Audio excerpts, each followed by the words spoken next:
چلیے، اعوذ باللہ من الشیطان الرجیم، بسم اللہ الرحمن الرحیم۔ میت کو دفنانے کے بعد، دعا مانگنے کے بعد لوگ اپنے اپنے کاموں میں، اپنے اپنے گھروں میں مصروف ہو جاتے ہیں۔ دوبارہ سے زندگی کی وہی روٹین شروع ہو جاتی۔ کچھ دن تک مرنے والے کی یاد اور اس کے غم میں لوگ اکٹھے بھی ہوتے ہیں، لیکن وقت کے ساتھ ساتھ وہ سلسلہ بھی ختم ہو جاتا ہے، اور بالآخر مرنے والا تنہا اپنے انجام کو قبر میں بھگتتا ہے۔ اس کے لیے واپسی کا کوئی راستہ نہیں، اس کے پاس وہی ہے جو وہ لے جا چکا، اور دنیا کے باقی سارے کام کاج کاروبار ویسے کے ویسے چل رہے ہیں۔ لوگ ترقی کی طرف دوڑے بھاگے چلے جا رہے ہیں، اور مردہ اپنی قبر میں ساری دوڑ سے رک کر قیامت تک کے لیے ایک جگہ پر قید ہو گیا ہے۔ اس سے پہلے کہ وہ وقت ہم پر آئے، بہت ضروری ہے کہ اس کے بارے میں ہم جانیں اور پھر تیاری کریں۔ یہ وہ گھر ہے جو ہم نے اپنا خود بنانا ہے۔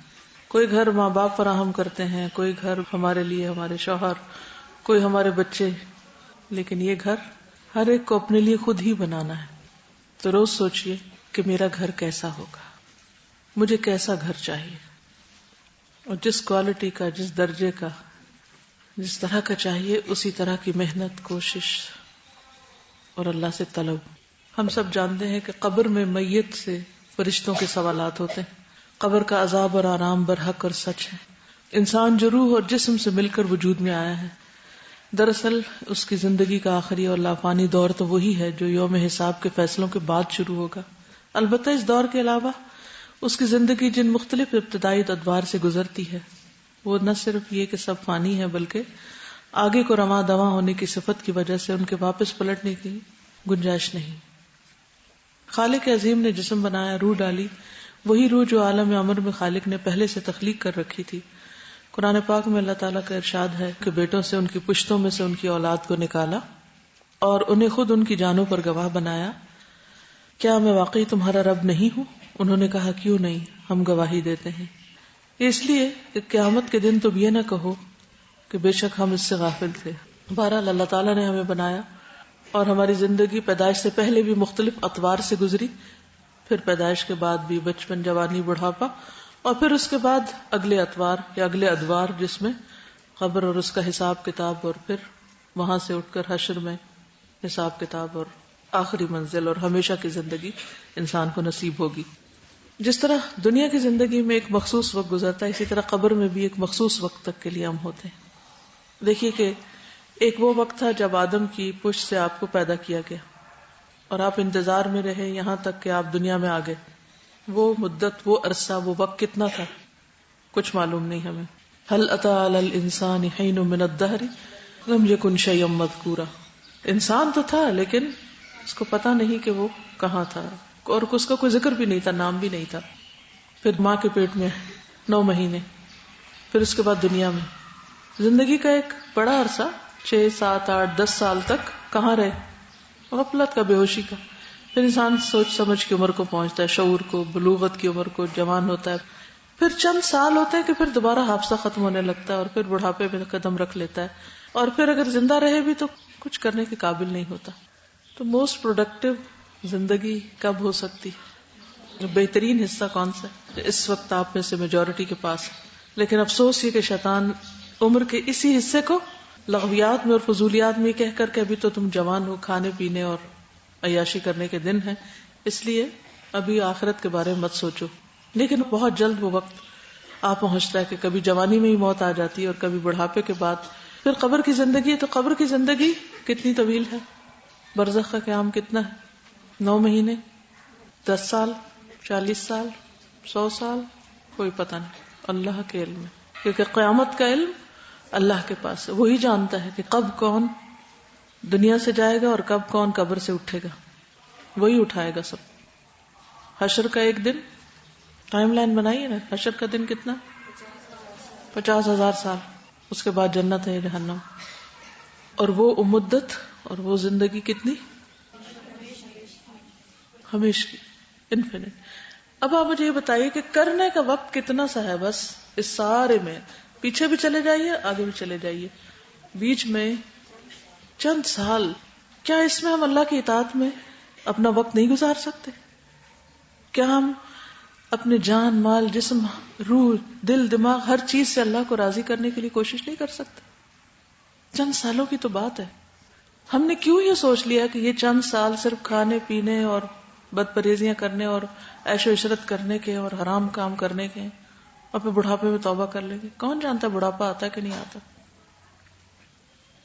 اپنی زندگی کے اس وقت کے ایک ایک لمحے کو، جب تک اللہ نے ہم کو ہوش دی، سننے سوچنے سمجھنے کی صلاحیت دی ہے، اس کو بہترین سے بہترین کاموں میں لگا دیں، اور کبھی سستی نہ کریں، اور کبھی کسی اچھے کام کو بوجھ نہ سمجھیں کہ ہائے ہمیں یہ کیوں کرنا پڑ رہا ہے، اب یہ بھی کرو اب یہ بھی کرو، اب ہم تھک گئے. نہیں، ہم شکر کریں کہ اللہ نے ہمیں چن کے اپنے اس دین کی تعلیم دی اور ہمارے ساتھ بھلائی کا ارادہ کیا، اور پھر آگے بڑھ کے لوگوں کی مدد کریں کہ وہ بھی اپنی زندگیوں کو موسٹ پروڈکٹیو بنائیں اور بہترین طریقے سے اس دنیا سے جائیں، تاکہ کوئی ریگریٹس نہ ہو کہ لا عیش الا عیش الآخرہ. عیش تو آخرت کا عیش ہے، زندگی تو وہ زندگی، اور یہاں کام کرنا ہے ہمیں. اور پھر لقد خلقنا الانسان فی کبد، اللہ نے انسان کو مشقت میں پیدا کیا، تو راحتوں کے پیچھے مت دوڑے، مشقتوں کو انجوائے کریں، کام کرنے کو انجوائے کریں. تو 3 طرح کے وقت ہو گئے.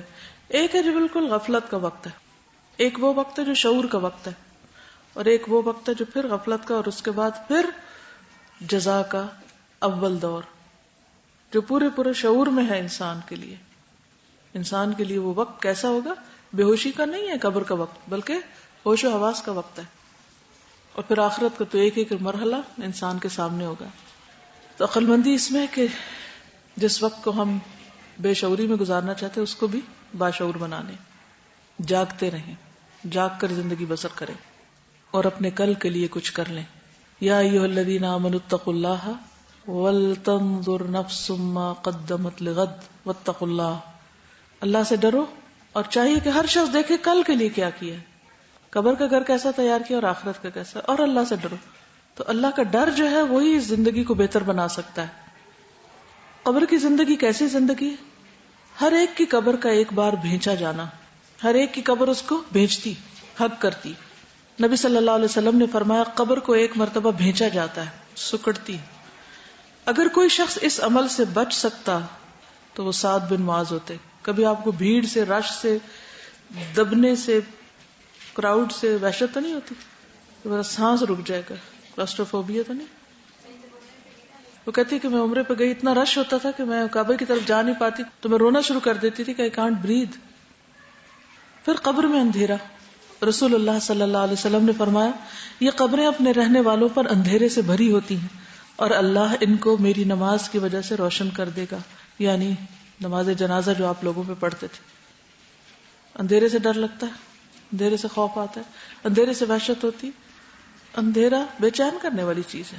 ٹھیک ہے جب تک آپ سوتے ہیں آرام کرتے ہیں ٹھیک ہے، ادروائز آپ اندھیرے میں جاگ کے بیٹھے رہیں، کس قدر بیزاری ہو.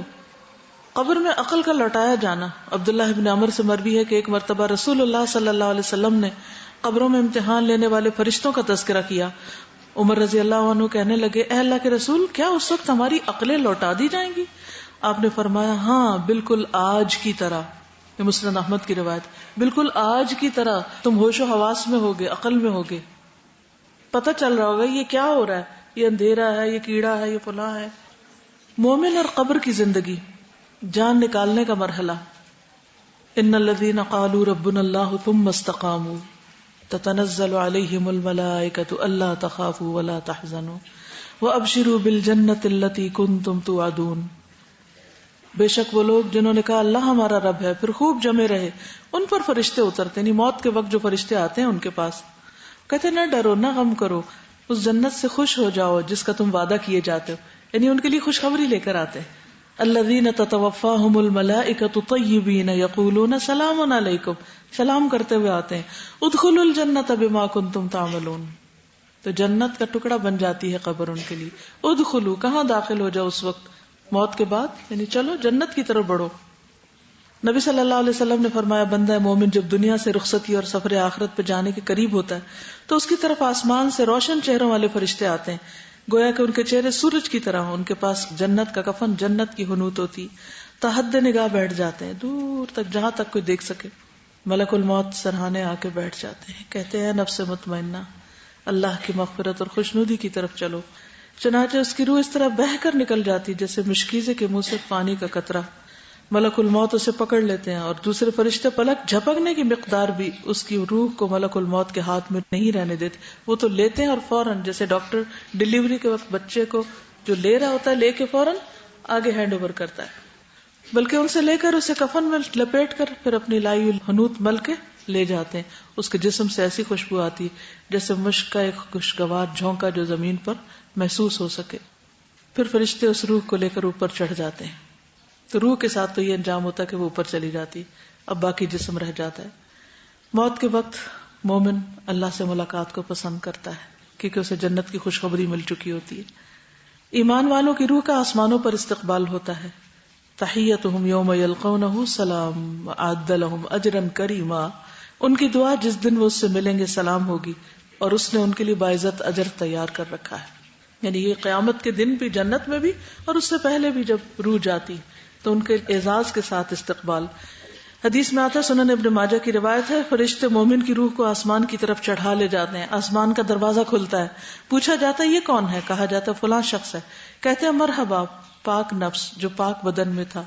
پاک بدن، طہارت کا صحیح اہتمام.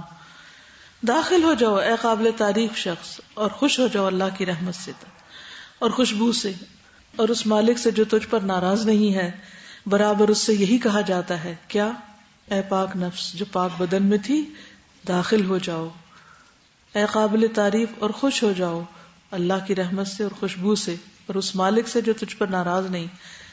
یہ کہا جاتا رہتا ہے یہاں تک کہ روح آسمان تک پہنچ جاتی ہے جہاں اللہ عز و جل ہے، یعنی اوپر تک. ہر آسمان کے فرشتوں کا اگلے آسمان تک روح کو چھوڑنے جانے کا منظر، یعنی ایک آسمان تک پہنچی، پھر وہاں سے اور فرشتے مل گئے، وہ آگے تک چھوڑ کے آئے، پھر آگے سے اور مل گئے، پھر آگے سے. تو ہر ایک استقبال بھی کرتا ہے اور لے کے وہاں تک پہنچا کے اپنا کام ختم کرتا ہے. اس سے بڑا آنر کسی کو مل سکتا ہے؟ اس سے بڑا ویلکم کبھی کسی نے دیکھا؟ لیکن یہ کس کے لیے؟ پاک جسم پاک روح. پاک روح کون سی ہوتی؟ جسم کی پاکی تو ہمیں سمجھ آ گئی، نہانا دھونا صاف ستھرا ہونا. جسم کی پاکی کے علاوہ روح کی پاکی پھر کیا ہوئی؟ قد افلح من زکاہا وقد خاب من دساہا. اپنے دل کو حسد، نفرتوں، شک، شبہات، شہوات، ان سب چیزوں سے صاف کرنا، ہر ایک کو معاف کر کے پرسکون رہنا. فرشتے اس روح کو لے کر اوپر چڑھ جاتے ہیں. فرشتوں کے جس گروہ پر بھی ان کا گزر ہوتا ہے وہ گروہ پوچھتا ہے یہ پاکیزہ روح کون ہے؟ وہ جواب میں اس کا بہترین نام بتاتے ہیں جس سے دنیا میں لوگ پکارتے تھے، حتیٰ کہ وہ اسے لے کر آسمان دنیا تک پہنچ جاتے ہیں. اس کے لیے دروازے کھلواتے ہیں تو دروازہ کھول دیا جاتا ہے تو ہر آسمان کے مقرب فرشتے اس کے ساتھ ساتھ چلتے ہیں اس آسمان کی طرف جو اس کے بعد آتا ہے. اس طرح اسے 7ویں آسمان تک پہنچا دیا جاتا ہے. بلندیاں ہی بلندیاں. ایسی روح کے لیے کیا وحشت ہوگی؟ کچھ بھی نہیں. پھر روحوں سے ملاقات. فرشتے نیک روح کو اہل ایمان کی ارواح کے پاس لاتے ہیں اور وہ اس روح سے خوش ہوتے ہیں، اس سے زیادہ کہ جو تم کو کسی بچھڑے ہوئے شخص کی آمد سے ہوتی ہے، اور اس سے دریافت کرتے ہیں فلاں کا کیا ہوا، فلاں نے کیا کیا. پھر وہ ارواح کہتی ہیں تم ابھی ٹھہر جاؤ، اس کو چھوڑ دو، یہ دنیا کے غم میں مبتلا تھا. یعنی اتنے سوال نہ کرو، یہ دنیا کے غموں کو چھوڑ کے آیا ہے، اسے ریسٹ کرنے دو. ایسے نا جیسے کوئی مہمان آتا ہے تو آتے ہی لوگ اس سے بہت سی باتیں پوچھنے لگتے ہیں، تو پھر کوئی ہمدرد بیچ میں سے کیا کہتا ہے، چلو چھوڑو باتیں بند کرو، اس کو آرام کرنے دو. پھر روحیں نئی آنے والی روح سے دنیا کے حالات اور خبریں پوچھتی ہیں کیونکہ اور تو ان کا کوئی واسطہ ذریعہ رستہ نہیں. ابو ایوب کہتے ہیں جب مسلمان بندے کی روح قبض کی جاتی ہے تو پہلے فوت ہونے والے اللہ کے بندے اس کا استقبال کرتے ہیں جیسے دنیا میں لوگ خوشخبری دینے والے کو خوشی میں ملتے ہیں. جب وہ بندے اسے سوال کرنا چاہتے ہیں تو ایک دوسرے کو کہتے ہیں اپنے بھائی کو آرام کرنے دو، وہ دنیا کی بے چینی اور پریشانی میں مبتلا تھا. اس سے یہ پتہ چلتا ہے کہ مومن دنیا میں کبھی خوش نہیں رہ سکتا. بالآخر وہ پوچھتے ہیں فلاں کیا کر رہا تھا، فلاں بہن کی سنا ہے اس کی شادی ہو گئی تھی. جب وہ کسی ایسے آدمی کے بارے میں سوال کرتے ہیں جو اس سے پہلے مر چکا ہوتا ہے اور وہ جواب دیتا ہے کہ وہ تو مجھ سے پہلے مر گیا، تو وہ کہتے ہیں انا للہ و انا الیہ راجعون. وہ تو یہاں نہیں آیا، وہ تو نہیں پہنچا. اس کا مطلب یہ ہو کہ اپنے ٹھکانے جہنم میں چلا گیا. وہ برا ٹھکانہ ہے اور بری پرورش گاہ ہے. اللہ تعالیٰ کے ان بندوں پر ان کے نیک اعمال پیش کیے جاتے ہیں. جب وہ اپنا اچھا عمل دیکھ لیتے تو خوش ہوتے ہیں اور کہتے ہیں اے اللہ یہ تیری اپنے بندے پر نعمت ہے، تو اس کو پورا کر دے. اور جب وہ برا عمل دیکھتے ہیں تو کہتے ہیں اے اللہ اپنے بندے پر رجوع کر. یعنی اپنی رحمت کر. تو اس سے کیا پتہ چلتا ہے کہ جو فوت ہو جاتے ہیں وہ پیچھے والوں کے لیے انٹرسٹڈ ہوتے ہیں. ان کی اپنی ایک دنیا، ہماری اپنی ایک دنیا ہے. خواب کے ذریعے کہیں ملاقات ہو تو اللہ ہی بہتر جانتا کیسے، ادروائز ہر کوئی اپنی اپنی دنیا میں. تو واسطہ کون ہے خبریں پہنچانے کا؟ بعد کے لوگ جو وہاں مر کے جاتے ہیں. اب وہاں ہائٹ تک پہنچنے کے بعد پھر واپس آتی ہے روح. روح کو آسمان سے دوبارہ نیچے لایا جاتا ہے. جب روح کو 7ویں آسمان تک لے جایا جاتا ہے تو اللہ تعالیٰ فرماتے ہیں میرے بندے کا نامہ اعمال علیین میں لکھ دو اور اسے واپس زمین کی طرف لے جاؤ، کیونکہ میں نے اپنے بندوں کو زمین کی مٹی سے پیدا کیا، اسی میں لٹاؤں گا، اسی سے دوبارہ نکالوں گا. چنانچہ اس کی روح جسم میں واپس لوٹائی جاتی ہے، قبر میں آ جاتی ہے روح. ٹھیک ہے. نبی صلی اللہ علیہ وسلم نے فرمایا جب قبر میں رکھا جاتا ہے اور دفن کر کے اس کے لوگ پیٹ موڑ کر رخصت ہوتے ہیں تو وہ ان کے جوتوں کی آواز سنتا ہے، یعنی اس کو سنوائی جاتی کہ سب واپس جا رہے ہیں. اب آپ اکیلے بیٹھے ہیں اور سب جا رہے ہیں. پھر قبر کا وسیع اور روشن ہونا.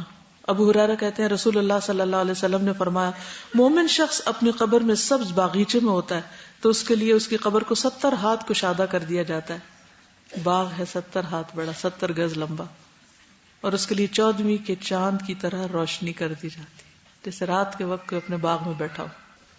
یہ مومن کا انجام ہوتا ہے، یعنی اس کی فیلنگ ایسے ہوتی ہے. حالانکہ وہ قبر تو چھوٹی ہوتی ہے مگر بہت بڑی کر دی جاتی ہے.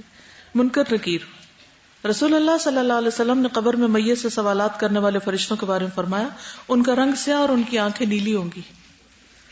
ایمان والوں سے قبر میں فرشتوں کو اللہ ایمان والوں کو ثابت بات کے ذریعے دنیا کی زندگی میں اور آخرت میں بھی اور گمراہ کر دیتا ہے اللہ ظالموں کو، اور اللہ جو چاہتا ہے کرتا ہے. تو اس سے کیا پتہ چلتا ہے کہ ایمان والے ہی منکر نکیر کے آگے ثابت قدم رہتے ہیں، انہی کو جواب آتے ہیں، باقی نہیں لکھ سکتے. ظاہر جنہوں نے سبق یاد کیا ہوتا ہے وہ پرچہ حل کرتے ہیں نا. حضرت عائشہ سے روایت ہے، وہ فرماتی ہے میں نے عرض کیا اے اللہ کے رسول صلی اللہ علیہ وسلم یہ امت اپنی قبروں میں آزمائی جائے گی تو میرا کیا حال ہوگا، میں تو کمزور عورت ہوں. آپ نے فرمایا اللہ تعالیٰ ان لوگوں کو جو ایمان لائے ہیں قول ثابت کے ساتھ یعنی لا الہ الا اللہ کے ساتھ دنیا کی زندگی میں اور آخرت میں ثابت قدم رکھتا ہے. جس کو لا الہ الا اللہ کا معنی سمجھ آ جاتا ہے وہ دنیا میں بھی جم جاتا ہے، دنیا میں بھی اس راستے کو نہیں چھوڑتا. وہ کفر کی طرف جانا، کسی اور چیز کی طرف جانا اتنا ہی ناگوار سمجھتا ہے جیسے آگ میں جانا. تو جو لوگ دنیا میں ان الذین قالوا ربنا اللہ ثم استقاموا، تو پھر آخرت میں بھی ان کا انجام کیا ہوگا، وہاں بھی ان کی حفاظت ہوگی. پھر قبر میں نیک اعمال مومن کی حفاظت کرتے ہیں. بتائیں کہ کون سے اعمال کہاں ہوتے ہیں. نماز کدھر ہوتی ہے قبر میں؟ سر کی طرف سے پروٹیکٹ کرتی. روزہ دائیں طرف رائٹ سائڈ پہ، زکوٰۃ بائیں طرف سے. دیگر نیک اعمال صدقہ، نوافل، نیکی، لوگوں سے اچھائی اس کے دونوں پاؤں کی طرف. جب سر کی طرف سے کوئی چیز آنے لگتی ہے تو نماز کہتی ہے میری طرف سے آنے کا راستہ نہیں ہے، کیونکہ ساری نمازیں پوری ہوتی ہیں کمپلیٹ وال، تو وہ اس کے دائیں طرف سے آنے لگتا ہے. روزہ کہتا ہے میری طرف سے آنے کا راستہ نہیں، پھر بائیں طرف سے آیا جاتا ہے. زکوٰۃ کہتی ہے ادھر سے بھی آنے کا راستہ نہیں، پاؤں کی طرف سے آیا جاتا ہے. تو دیگر ساری نیکیاں جو بھی لوگوں کے ساتھ احسان بلائیاں کی وہ آ جاتے ہیں. ایک اور روایت میں آدمی کے پاس اس کی قبر میں آیا جاتا ہے، پس جب اس کے سرہانے کی جانب آیا جاتا ہے تو اس کی قرآن کی تلاوت دھکیل دیتی. دونوں ہاتھوں کی طرف سے آیا جاتا ہے تو صدقہ دھکیل دیتا ہے، پاؤں کی طرف سے آیا جاتا ہے تو مسجدوں کی طرف جانا دھکیل دیتا ہے. یعنی جن اعضاء سے آپ جو کام لیتے ہیں وہ وہاں پروٹیکٹڈ ہوتے ہیں. اب آپ دیکھیے کہ آپ اپنے ہاتھوں سے کیا کرتے ہیں، سوچتے کیا ہیں، بولتے کیا ہیں، نمازوں کی کتنی حفاظت کرتے ہیں. پھر یہ کہ میت کو اٹھا کے بٹھایا جاتا ہے، منکر نکیر اٹھا کے بٹھاتے ہیں، پھر اس سے سوال کرتے ہیں. کون سے سوال؟ الاصول الثلاثہ، 3 سوال. من ربک، ما دینک، من نبیک. مومن کی مدد کی جاتی ہے، وہ گھبراتا نہیں بلکہ پرسکون رہتا ہے. نبی صلی اللہ علیہ وسلم نے فرمایا اگر مرنے والا نیک آدمی ہو تو فرشتے اسے اس کی قبر میں اس طرح بٹھاتے ہیں کہ اس پر کوئی خوف اور گھبراہٹ نہیں ہوتی، پرسکون. پھر اس سے پوچھا جاتا ہے کہ تم نے کس دین میں وقت گزارا؟ وہ کہتا ہے اسلام میں. پوچھا جاتا ہے وہ کون آدمی تھا جو تمہارے پاس آیا تھا؟ کہتا ہے اللہ کے رسول محمد صلی اللہ علیہ وسلم، جو اللہ تعالیٰ کی طرف سے ہمارے پاس واضح نشانیاں لے کر آئے تھے اور ہم نے ان کی تصدیق کی تھی. وہ صحیح جواب دیتا ہے تو یہ پاس ہو جاتا ہے. درست جوابات پر کامیابی نصیب ہو جاتی ہے. قیل ادخل الجنۃ قال یا لیت قومی یعلمون بما غفر لی ربی وجعلنی من المکرمین. سورۃ یاسین میں آتا ہے کاش میری قوم کو پتہ چل جائے کہ میرے رب نے مجھے کس بات پہ بخش دیا اور مجھے عزت والوں میں شامل کر دیا. یہ کون سی عزت تھی, کہاں کی عزت تھی اور کہاں کی بخشش؟ بما غفر لی ربی, اس کا مطلب حساب کے بعد بخشش ہوئی اور ساری زندگی کے گناہوں کا کفارہ ہو گیا اس کے اس آخری نیک عمل کی وجہ سے. مومن کے اچھے جواب پر پھر کیا ہوتا ہے؟ ایک آواز لگانے والا آواز لگاتا ہے, میرے بندے نے سچ کہا, پس اس کے لیے جنت کا فرش بچھا دو, جنت کے کپڑے پہنا دو, جنت میں سے دروازہ کھول دو, پھر جنت کی ہوا اور خوشبو اس کے پاس آتی اور اس کی قبر حد نگاہ کشادہ کر دی جاتی ہے. آپ سوچئے کہ آپ سو رہے ہوں اور فریش ایئر آ رہی ہو کمرے میں اور خوشبو بھی ہو اس میں اور کوئی ڈسٹربنس بھی نہ ہو, کیونکہ چاروں طرف سے آپ کے وال یعنی اس طرح کی ہے کہ کوئی اندر نہیں آ پا رہا, سکون ہی سکون. پھر نیک اعمال انسان کی قبر کی تنہائی کو دور کرتے ہیں, وحشت کو دور کرتے ہیں. نبی صلی اللہ علیہ وسلم نے فرمایا قبر میں مومن کے پاس ایک خوبصورت لباس اور انتہائی عمدہ خوشبو والا ایک آدمی آتا ہے. کون آتا ہے؟ خوبصورت لباس والا, انتہائی عمدہ خوشبو والا. اس سے کہتا ہے تمہیں خوشخبری ہو, مبارک ہو, یہ وہی دن ہے جس کا تم سے وعدہ کیا جاتا تھا. وہ اس سے پوچھتا ہے تم کون ہو؟ تمہارا چہرہ ہی خیر کا پتہ بتا رہا ہے. وہ جواب دیتا ہے میں تمہارا نیک عمل ہوں. اس پر وہ کہتا ہے میرے رب قیامت ابھی قائم کر دے تاکہ میں اپنے اہل خانہ اور مال میں واپس لوٹ جاؤں, ابھی قیامت آ جائے, کیونکہ وہ پاس ہو گیا نا ایک طرح سے. سلسلہ صحیحہ کی حدیث ہے 3484, ان الصدقۃ لتطفئ عن اہلها حر القبور. رسول اللہ صلی اللہ علیہ وسلم نے فرمایا صدقہ کرنے والوں کی قبروں سے حرارت بجھاتا ہے, گرمی دور کرتا ہے. تو جتنا صدقہ کریں گے اتنی قبریں ٹھنڈی ہوں گی. جنت کا دروازہ کھولا جاتا ہے. شہید کی روح سبز پرندوں میں ڈالی جاتی ہے جو صبح و شام جنت کے درختوں سے کھانا بھی کھاتی. باقی لوگوں کو بھی صبح و شام جنت کا ٹھکانہ دکھایا جاتا ہے, اچھے لوگوں کو بھی اور برے لوگوں کو بھی. اچھا ٹھکانہ دیکھ کر اہل ایمان اللہ کا شکر ادا کرتے ہیں. حدیث میں آتا ہے ہر جنتی کو جہنم میں اس کا ٹھکانہ دکھایا جاتا ہے اور وہ کہتا ہے اگر اللہ نے مجھے ہدایت نہ دی ہوتی تو نہ میں یہاں ہوتا, اور پھر وہ اس پر شکر کرتا ہے, یعنی اللہ کی ہدایت کی وجہ سے یہاں پہنچا. تو اس جگہ کو اچھا بنانے کے لیے کیا ضروری ہے پھر ہم سب کے لیے اور دوسرے لوگوں کے لیے بھی جو لا علمی اور جہالت میں الٹے سیدھے کام کر کے اپنے آپ کو مطمئن کر رہے ہیں. اصل میں یہ جتنی بھی بدعات ہیں اور جتنی بھی جہالت کی باتیں ہیں معاشرے میں پھیلی ہوئی, اس کی وجہ یہ ہے کہ جب کوئی فوت ہو جاتا ہے یا کوئی پیدا ہوتا ہے تو لوگ کچھ کرنا چاہتے ہیں, دے وانٹ سم ایکٹیویٹی, تو جو انہیں کچھ بتاتا ہے وہ وہی کرنے لگتے ہیں اور وہ کیا سمجھتے ہیں وہ بہت کچھ کر رہے ہیں, انہم یحسنون صنعا, لیکن وہ ٹھیک نہیں ہوتا. کیونکہ یہ تو اللہ تعالیٰ نے ہر ایک کو عقل دیا نا, بتا دیا کہ ٹھیک اور غلط میں فرق کرو. کہاں سے؟ جس نے ہمیں بتایا کہ صحیح کیا اور غلط کیا. لیکن عموماً لوگ اس طرف آنا نہیں چاہتے, انہیں کو بتایا بھی تو وہ اور عذر بہانے کر دیتے, سننا نہیں چاہتے, لیکن کچھ سننے کو تیار بھی. تو اس لیے نبی صلی اللہ علیہ وسلم نے حجۃ الوداع کے موقع پر 1,00,000 سے زائد کے مجمع میں فرمایا تھا کہ بلغوا انی ولو آیا, مجھ سے آگے پہنچاؤ خواہ ایک آیت ہی کیوں نہ ہو. اور وہ ایک آیت پہنچتے پہنچتے پہنچتے آج ہم تک آ پہنچی. تو اس لیے بہت ضروری ہے کہ ہم اسے آگے پہنچائیں تاکہ دوسرے لوگ اپنے آپ کو سیٹسفائی کرنے کے لیے بدعات میں نہ پڑیں بلکہ صحیح کام کریں, وہ صحیح کام جو ان کی قبروں میں ان کی روشنی اور خوشبو کا سبب بنے.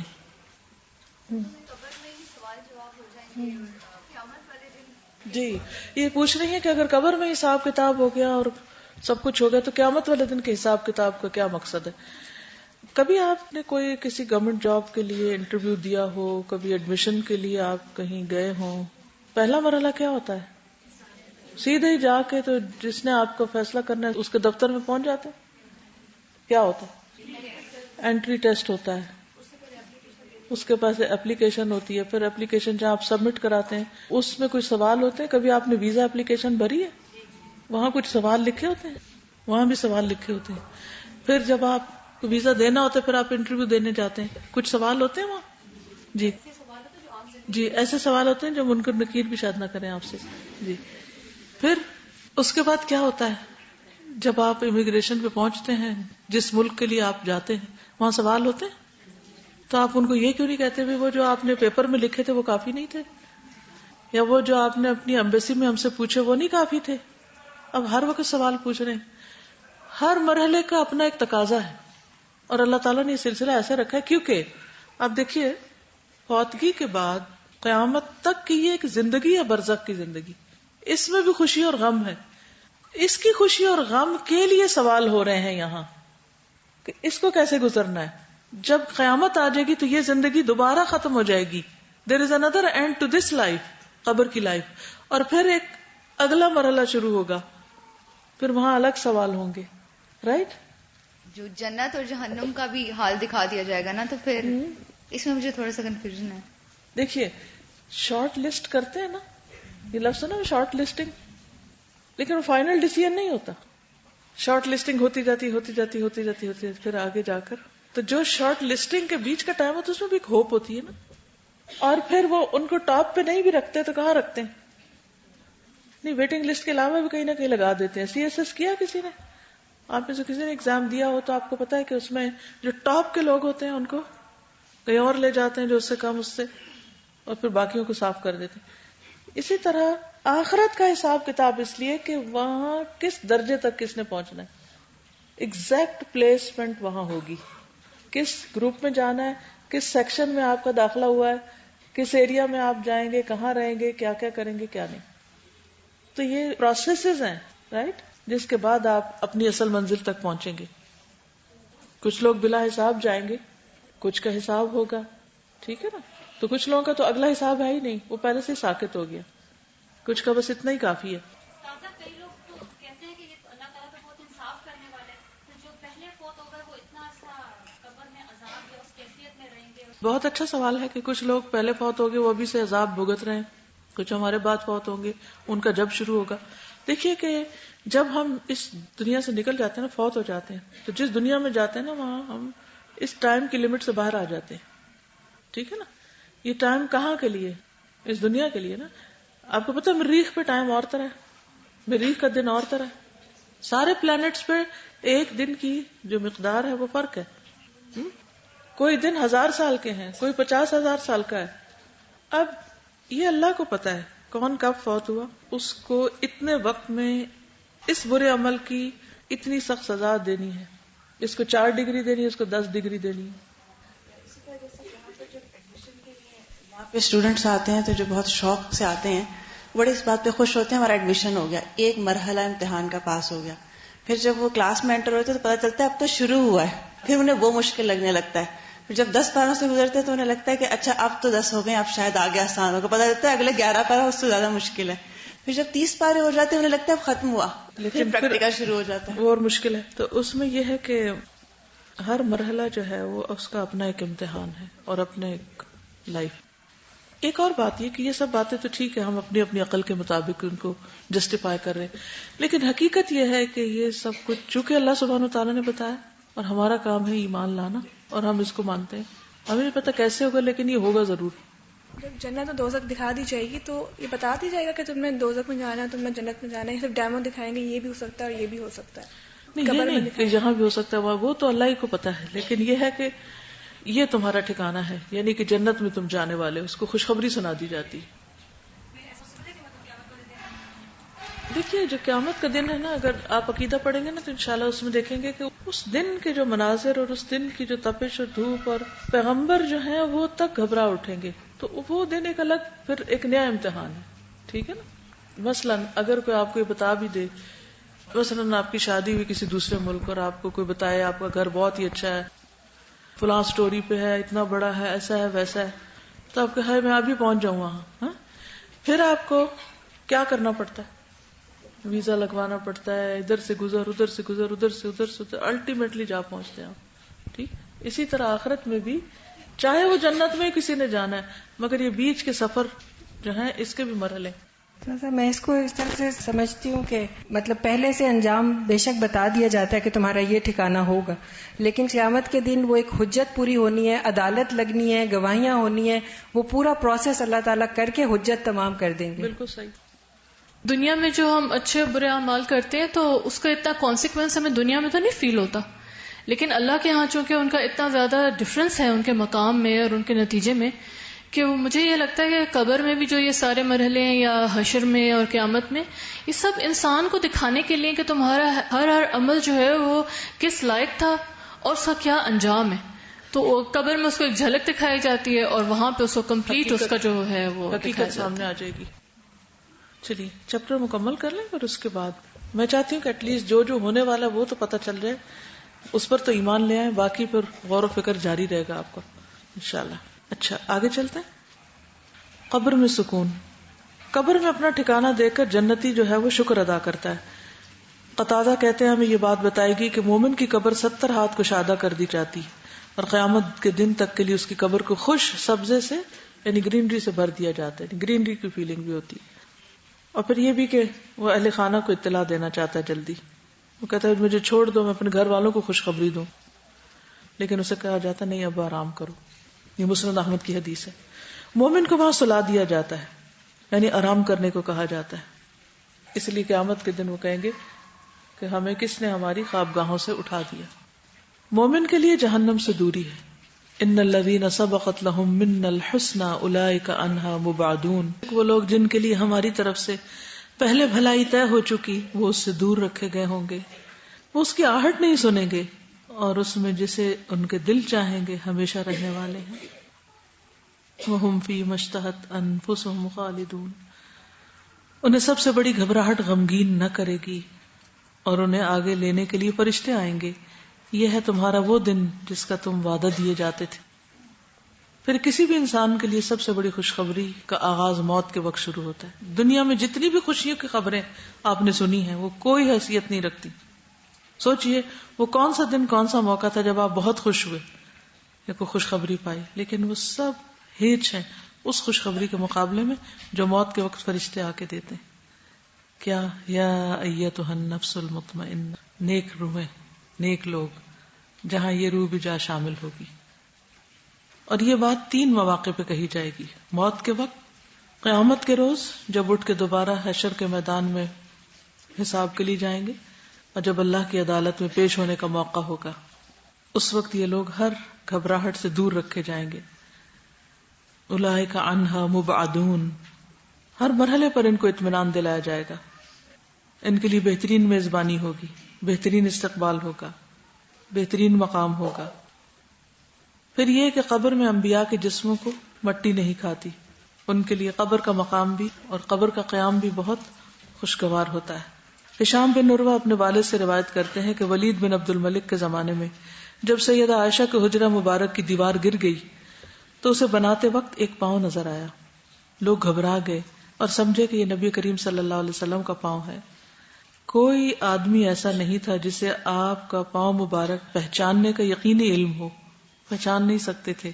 یہاں تک کہ عروہ بن زبیر نے لوگوں سے کہا واللہ یہ نبی صلی اللہ علیہ وسلم کا قدم نہیں بلکہ یہ عمر رضی اللہ عنہ کا قدم ہے. تو یہ ایک جیتی جاگتی حقیقت تھی کہ آپ اور آپ کے ساتھیوں کو زمین کی مٹی نے کچھ بھی نہیں کھایا, کیونکہ وہ اللہ کے فرما بردار تھے. تو ساری مخلوق پھر ان کی ہمدرد اور تابعدار. اسی طرح شہداء کی لاشیں, اور اس کے لیے مشہور واقعہ ایک جو عراق کے حکمران شاہ فیصل اول کے دور میں پیش آیا تھا 1935 کا, جس کی کہانی میں نے سورۃ آل عمران میں جو شہادت کی آیات ہیں ان کے موقع پر سنائی ہوئی ہے, اور کتاب ہے یہ مشاہدات بلاد اسلامیہ از محمودہ عثمان حیدر. کینیڈا میں ہماری ایک اسٹوڈنٹ تھی, وہ حیدرآباد دکن سے اوریجنلی تھی, پھر وہ پاکستان آئے, پھر وہاں سے وہاں. تو ان کے والد اریگیشن میں تھے اور عراق میں اس وقت کام کر رہے تھے, اور وہ اس کراؤڈ میں موجود تھے جس میں یہ لاشیں جو تھیں وہ شفٹ کی گئی تھی پانی والی جگہ سے دوسری جگہ پر, اور بالکل ٹھیک ٹھاک تھیں. صحابہ کرام کی لاشیں, جابر بن عبداللہ اور حذیفہ بن یمان. اچھا, جابر بن عبداللہ کی عجیب بات ہے نا کہ انہوں نے اپنے والد کی قبر کھولی تھی اور الگ کیا تھا, وہ بھی بالکل صحیح سلامت.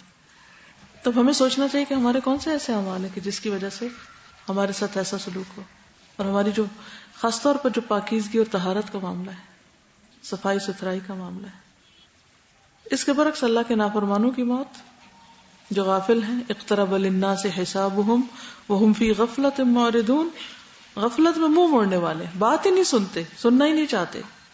ان الذین توفاهم الملائکۃ ظالمی انفسهم قالوا فیما کنتم قالوا کنا مستضعفین فی الارض قالوا الم تکن ارض اللہ واسعۃ فتہاجروا فیہا فاولئک مأواہم جہنم وساءت مصیرا. بے شک وہ لوگ جنہیں فرشتے اس حال میں قبض کرتے ہیں کہ وہ اپنی جانوں پہ ظلم کرنے والے ہوتے ہیں، کہتے ہیں تم کس کام میں تھے؟ وہ کہتے ہیں ہم اس سرزمین میں نہایت کمزور تھے۔ کہتے ہیں کہ اللہ کی زمین وسیع نہ تھی کہ تم اس میں ہجرت کر جاتے؟ یہ وہ لوگ ہیں جن کا ٹھکانہ جہنم اور وہ لوٹنے کی بہت بری جگہ ہے۔ پھر عذاب اور آگ کی خبر۔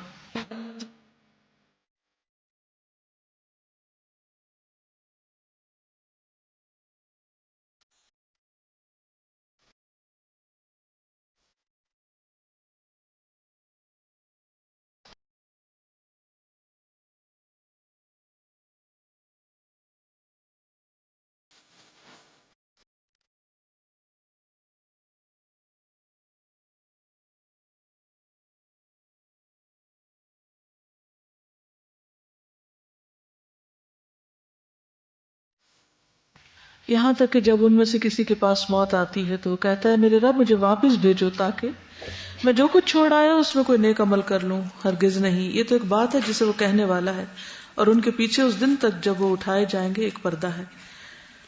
اس کا پتہ یہ چلتا ہے کہ جو لوگ اللہ کی نافرمانی میں زندگی بسر کرتے ہیں وہ مرتے وقت سخت پریشان ہوتے ہیں، نادم ہوتے ہیں، اور وہ واپس دنیا میں جا کر اچھے عمل کرنا چاہتے ہیں، لیکن اس وقت موقع ہاتھ سے نکل چکا ہوتا ہے۔ پھر اللہ کے نافرمانوں کی ذلت اور مار مار کے ان کی جان نکالی جاتی ہے، جس کی تفصیلات آپ پہلے پڑھ چکے ہیں کہ جب ظالم لوگ موت کی سختیوں میں ہوتے ہیں، فرشتے اپنے ہاتھ پھیلائے ہوئے ہوتے ہیں، وہ کہتے ہیں نکالو اپنی جانیں، انہیں ڈانٹ رہے ہوتے ہیں آج تمہیں ذلت کا عذاب دیا جائے گا اس کے بدلے جو تم اللہ پر ناحق باتیں کہتے اور اس کی آیات سے تم تکبر کرتے تھے۔ یہ سورۃ الانعام 93 کی آیت ہے۔ سورۃ الانفال 50 اور 51 میں بھی یہ مضمون پایا جاتا ہے کہ کاش تم دیکھتے جب فرشتے ان لوگوں کی جان قبض کرتے ہیں جنہوں نے کفر کیا، ان کے چہروں اور پیٹھوں پہ مارتے ہیں، مار مار کے جان نکالتے ہیں، کہتے ہیں جلنے کے عذاب کا مزہ چکھو، یہ اس کے بدلے میں ہے جو تم نے آگے بھیجا، اور اس لیے کہ یقیناً اللہ بندوں پر کچھ بھی ظلم کرنے والا نہیں۔ پھر فَكَيْفَ إِذَا تَوَفَّتْهُمُ الْمَلَائِكَةُ يَضْرِبُونَ وُجُوهَهُمْ وَأَدْبَارَهُمْ۔ سورۃ محمد۔ کیا حال ہوگا جب فرشتے ان کی روح قبض کریں گے، ان کے چہروں اور پیٹھوں پہ مارتے ہوں گے۔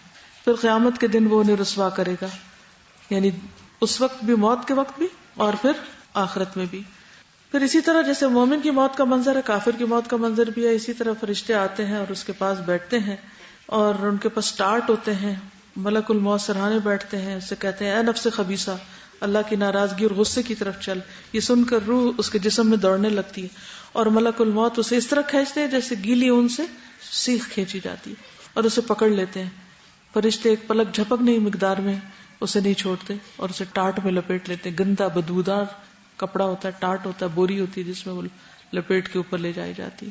اور پھر کافر جو ہے یا اللہ کا نافرمان جو ہے اللہ کی ملاقات نہیں چاہتا کیونکہ وہ جرم کر کے دنیا سے گزرا ہوتا ہے۔ اسی طرح مسلسل عذاب کی خبر ان کو دی جاتی ہے۔ مسند احمد میں ہے کہ اگر وہ گناہگار آدمی ہو تو فرشتے کہتے ہیں اے خبیث روح جو خبیث جسم سے نکل رہی ہے، نکل، قابل مذمت ہو کر نکل، کھولتے ہوئے پانی اور کانٹے دار کھانے کی خوشخبری قبول کر، اس کے علاوہ دیگر انواع و اقسام کے عذاب کی خوشخبری بھی قبول کر۔ اس کے سامنے یہ جملے بار بار دہرائے جاتے ہیں حتیٰ کہ روح نکل جاتی، یعنی اسے بار بار بتایا جاتا ہے، سنایا جاتا ہے اب تمہارے ساتھ یہ ہونے والا، اب تمہارے ساتھ یہ ہونے والا۔ ادھر سے پٹائی ہو رہی ہے، ادھر سے بری خبریں سنائی جا رہی، اور ادھر سے وہ بھاگنے کی کوشش کر رہا لیکن اب وہ پوری طرح قید ہے۔ پھر انتہائی بدبو اٹھتی ہے، جیسے وہاں خوشبو ہے تو یہاں بدبو اٹھتی ہے، اور ایک روایت میں تھے کہ فرشتے اسے ٹاٹ میں لپیٹ لیتے ہیں، ایسی بدبو ہوتی ہے جو کسی بھی مردار کی سب سے زیادہ بری بو زمین پہ ہو سکتی ہے۔ پھر آسمان کے دروازے نہیں کھولے جاتے، کوئی مرحبا نہیں ہوتا، اور اس کو پٹک دیا جاتا ہے واپس۔ پھر اسی طرح جب وہ آسمان سے گرایا جاتا ہے تو سجین میں اس کا اعمال نامہ لکھ دیا جاتا ہے اور اس کی روح واپس جسم میں لوٹائی جاتی ہے قبر کے اندر۔ وہ قبر میں نہ جانے کی تمنا کرتا ہے۔ حدیث میں آتا، صحیح بخاری کی روایت ہے، ان کانت غیر صالحۃ، اگر مرنے والا غیر صالح نہ نیک انسان ہے تو کہتا ہے بربادی، مجھے کہاں لے کے جا رہے ہو۔ اس کی آواز انسان کے علاوہ ہر مخلوق سنتی ہے، اگر انسان سن پائے تو بے ہوش ہو جائے۔ پھر قبر میں سوال جواب کا حال شروع ہوتا ہے، خوف کی حالت میں اٹھتا ہے اور کہتا ہے ہاں لا ادری، مجھے نہیں پتا، مجھے نہیں پتا، ہر سوال کا یہی جواب دیتا ہے۔ اور پھر جب وہ یہ کہتا ہے تو اس کے بعد اسے ایک لوہے کے ہتھوڑے سے زور سے مارا جاتا ہے، اور اتنے بھیانک طریقے سے چیختا ہے کہ انسان اور جن کے علاوہ ارد گرد کی ساری مخلوق سنتی ہے۔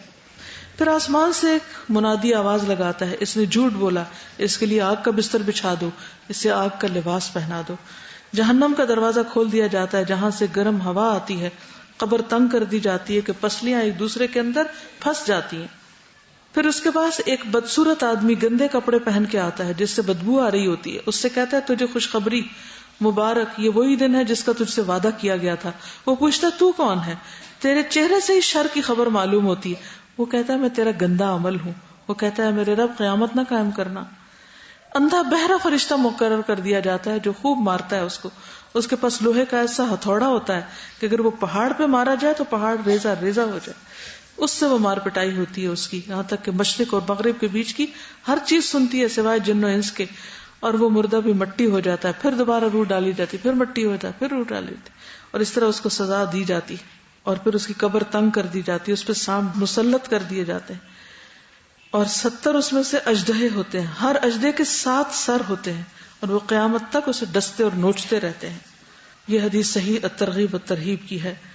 اور پھر قبر میں اس کا کوئی عمل نہیں ہوتا کہ جو اس کی حفاظت کرے، نہ سر کی طرف، نہ دائیں، نہ بائیں، نہ پاؤں کی طرف۔ اب جو لوگ کچھ بھی نہیں کرتے تو پھر کوئی اور جا کے وہاں رکھائے گا ان کے لیے۔ پھر حسرت کے لیے جنت کا ٹھکانہ دکھایا جاتا ہے کہ اگر تم اچھے کام کرتے تو یہاں آتے، اور یہ حسرت سب سے بری چیز ہے کہ انسان جس چیز کو چاہتا ہو اس کو پا نہ سکے۔ پھر قبر میں نیند کی کیفیت سی ہوتی ہے، اور پھر وہ سو نہیں پاتا کیونکہ اس سے کیڑے مکوڑے سانپ ڈستے اور نوچتے رہتے ہیں، ایسے میں نیند کہاں سے آئے گی۔ پھر قیامت سے پہلے برزخ کا عذاب ہوتا ہے، اور اس کے بارے میں بہت سے لوگوں کو شک ہے کہ پتہ نہیں وہاں عذاب ہے یا نہیں۔ تو قرآن پاک میں سورۃ نوح کی آیت نمبر 25 میں آتا ہے مما خطیئاتہم اغرقوا فادخلوا نارا، اپنی خطاؤں کی وجہ سے وہ غرق کر دیے گئے اور آگ میں داخل کر دیے گئے، حالانکہ پانی میں تو آگ نہیں ہوتی، لیکن اس کا مطلب یہ کہ مرنے کے بعد ان کی روحیں اور جہاں بھی ہیں ان کے جسم آگ میں۔ اور پھر عذاب قبر کا جو تذکرہ ہے اس میں جو سزائیں ہیں وہ ایسے لوگوں کو دی جاتی ہیں۔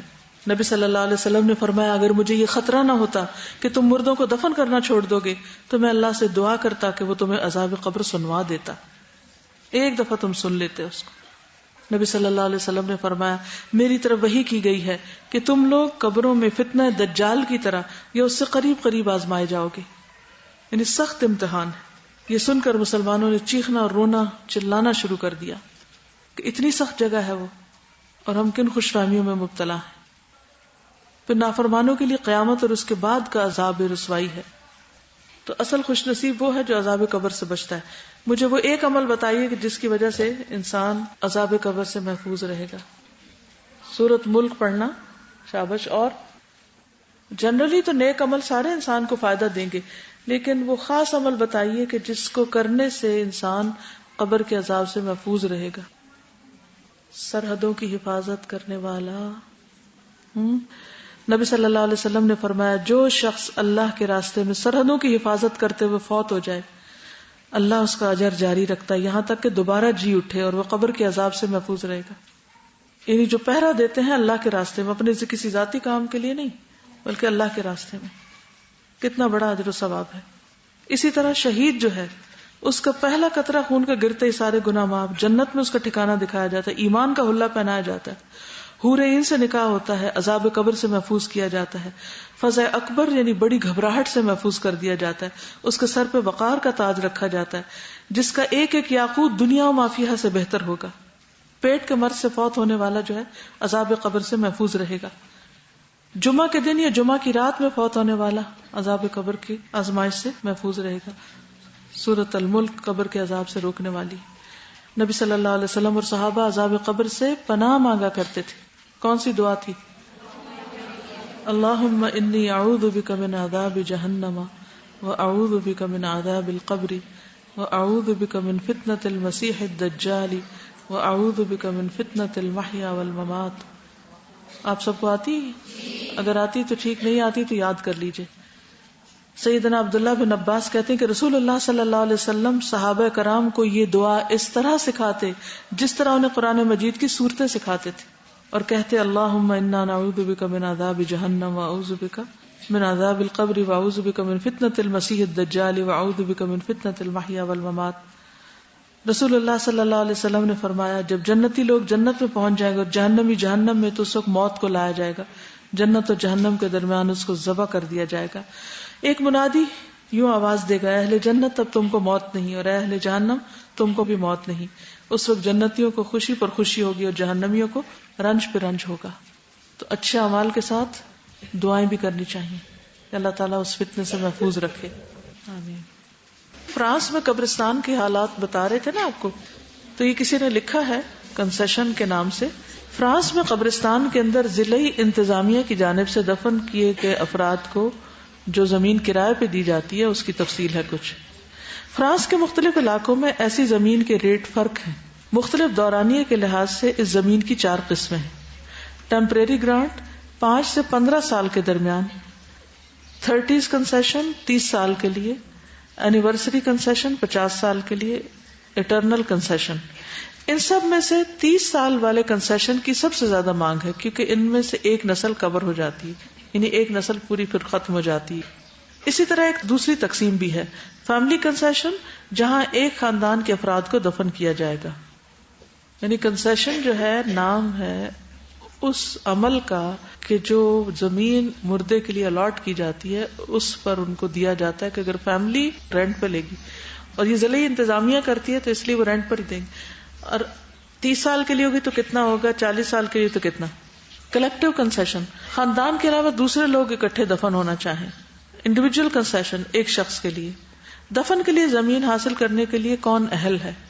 وہ افراد جو کسی خاص علاقے میں فوت ہو جائیں اگرچہ وہ وہاں کے رہائشی نہ ہوں. مقامی لوگ. اور تیسرے ہیں غیر مقامی، جن کے لیے خاندانی جگہ حاصل کی گئی کہ خاندان کے ساتھ دفن ہو تو دوسری جگہ سے لا کے کریں.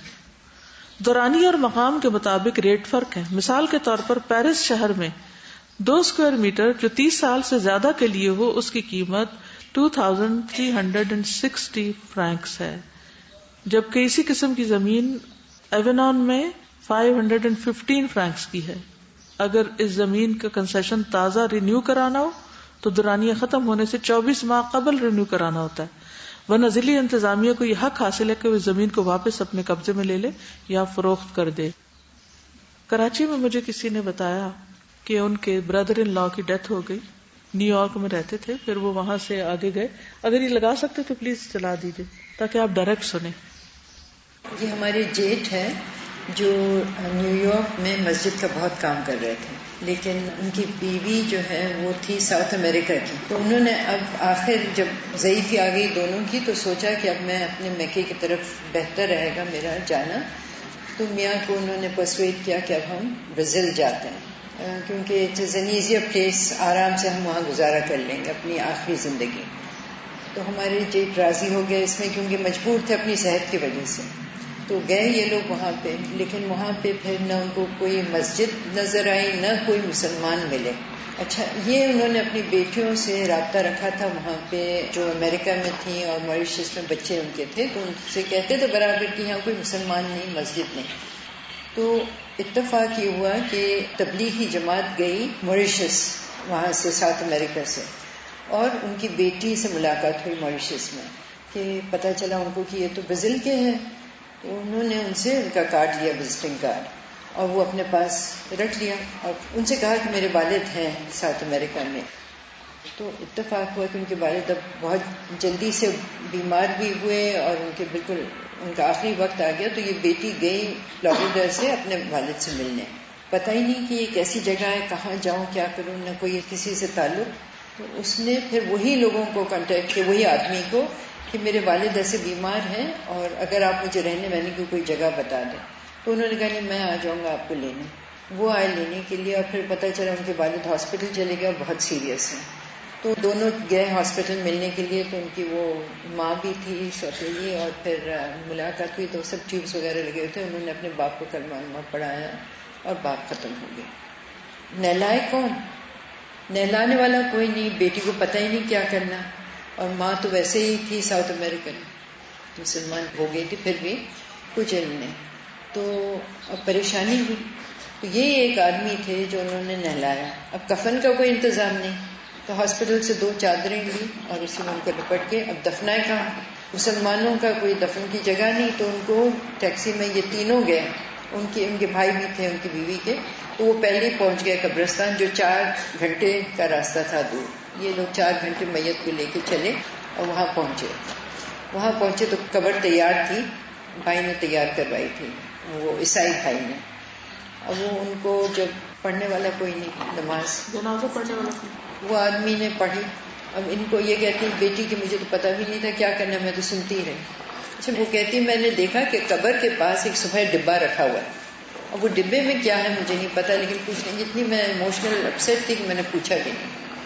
اب دفن جب باپ کو کیا، ڈالا باپ کو قبر میں اور اوپر سے وہ ڈبہ رکھا، تو پھر پوچھا اس نے یہ ہے کیا ڈبے میں. پتا چلا وہ سوتیلی ماں کی باپ کی ہڈیاں ہیں. اس میں ان کو نکالا گیا قبر سے، وہ ہڈیوں کو ان کو دفن کیا گیا اور اوپر سے ان کو ڈبہ رکھا گیا.